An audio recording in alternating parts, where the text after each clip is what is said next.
In this video, I will show you how to calculate last year's sales and the sales growth percentage using DAX formula. This is our report having one column for year and another one total sale.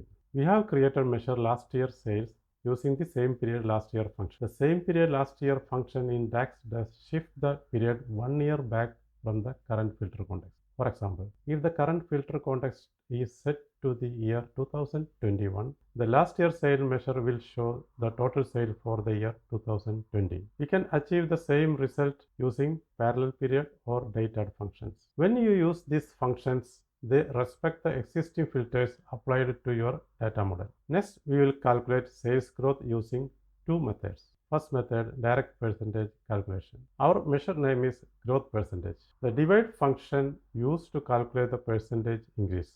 We subtract last year's sales from this year's total sales to get the numerator. For the denominator, use last year's sales. The result is then multiplied by 100 to get the percentage increase.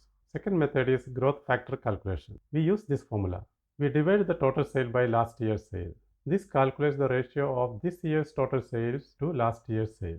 Essentially, it gives a factor that indicates how many times this year's sales are compared to last year's. Subtract 1 to isolate the growth portion. If the result is positive, it indicates growth. If negative, it indicates a decline. To express this result as a percentage, you need to multiply by 100. Both methods provide the sales growth percentage.